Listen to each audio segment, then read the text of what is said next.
السلام علیکم دوستو، امید کرتی ہوں آپ سب خیریت سے ہوں گے اور ہم میں سے جو بھائی بہن بیمار ہیں اللہ تعالیٰ ان کو صحت اور تندرستی عطا فرمائے۔ ویڈیو کو پورا دیکھیں، اسکپ نہ کریں اور اچھی لگے تو لائک، سبسکرائب اور کمنٹ ضرور کریں۔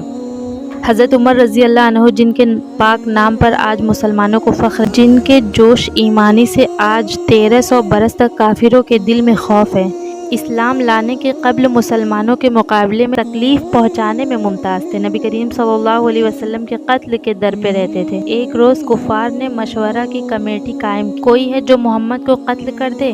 عمر رضی اللہ عنہ نے کہا کہ میں کروں گا۔ لوگوں نے کہا کہ بے شک تم ہی ہو سکتے ہو۔ عمر تلوار لٹکاتے ہوئے اٹھے اور چل دیے۔ اسی فکر میں جا رہے تھے کہ ایک صحابہ قبیلہ ہے جس کا نام حضرت سعید ابن ابی وقاص رضی اللہ عنہ ہے۔ حضرت سعید ابن ابی وقاص رضی اللہ عنہ ملے اور انہوں نے پوچھا کہ عمر کہاں جا رہے ہو؟ کہنے لگے کہ محمد صلی اللہ علیہ وسلم کے قتل کے فکر میں ہوں۔ نعوذ باللہ۔ سعید نے کہا کہ بنو ہاشم اور بنو زہرہ اور عبد مناف سے کیسے مطمئن ہوگے اور تم کو بدلے میں قتل کر دیا جائے گا؟ اس جواب میں بگڑ گئے اور کہنے لگے کہ معلوم ہوتا ہے تو بھی بے دین یعنی مسلمان ہو گیا ہے، لا پہلے تجھ کو نپٹا دوں۔ یہ کہہ کر تلوار اٹھائی اور حضرت سعید نے بھی یہ کہہ کر کہا کہ ہاں میں مسلمان ہو گیا ہوں، تلوار سنبھال لی۔ دونوں طرف سے تلوار چلنے کو تھی کہ حضرت سعید نے کہا کہ پہلے اپنے گھر کی تو خبر لے، تیری بہن اور بہنوئی دونوں مسلمان ہو گئے۔ یہ سننا تھا کہ غصے سے بھر گئے اور سیدھے بہن کے گھر گئے۔ وہاں حضرت خباب رضی اللہ عنہ ان دونوں میاں بیوی کو قرآن شریف پڑھا رہے تھے۔ حضرت عمر رضی اللہ عنہ نے کیواڑ کھلوائی۔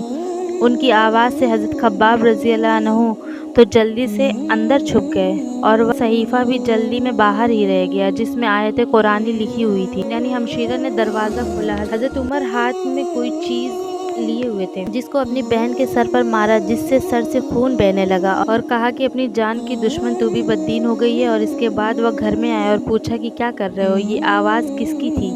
بہنوئی نے کہا کہ بات چیت کر رہے تھے۔ کہنے لگے کیا تم نے اپنے دین کو چھوڑا ہے، دوسرے دین اختیار کر لیا ہے؟ بہنوئی نے کہا اگر دوسرا دین حق ہو تو یہ سننا تھا کہ ان کی داڑھی پکڑ کر کھینچی اور بے تحاشا ٹوٹ پڑے اور زمین پر گرا کر خوب مارا۔ بہن نے چھڑانے کی کوشش کی تو ان کے منہ پر ایک تماچا اتنی زور سے مارا کہ خون نکل آیا۔ وہ بھی آخر عمر ہی کی بہن تھی۔ کہنے لگی کہ عمر ہم کو اس وجہ سے مارا جاتا ہے کہ ہم مسلمان ہو گئے؟ بے شک ہم مسلمان ہو گئے، جو تجھ سے ہو سکے کر لے۔ اور اس کے بعد حضرت عمر رضی اللہ عنہ کی نگاہ اس صفیہ پر پڑ جو جلدی میں باہر رہ گیا تھا اور غصے کا جوش اس مار پیٹ سے کم ہو گیا تھا اور بہن کی اس طرح خون میں بھر جانے سے شرم سی آ رہی تھی۔ کہنے لگی کہ اچھا مجھے دکھلاؤ کیا ہے؟ بہن نے کہا تو ناپاک ہے اور اس کو ناپاک ہاتھ نہیں لگا سکتے۔ ہر چند اصرار کیا مگر وہ بے وضو اور غسل کے دینے کو تیار نہ ہوئی۔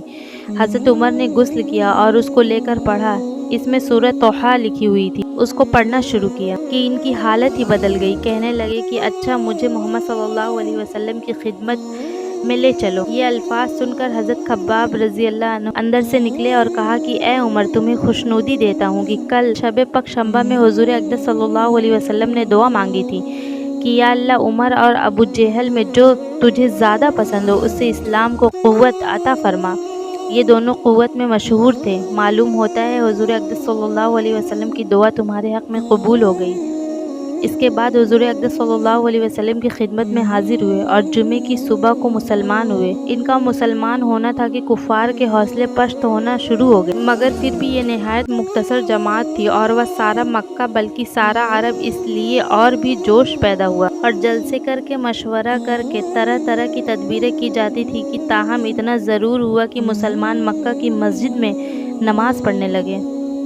حضرت عبداللہ ابن مسعود فرماتے ہیں کہ عمر کا اسلام لانا مسلمانوں کی فتح تھی اور ان کی ہجرت مسلمانوں کی مدد تھی اور ان کی خلافت رحمت۔ اللہ رب العزت تمام مسلمانوں کو اپنے حفظ و امان میں رکھے، آمین ثم آمین۔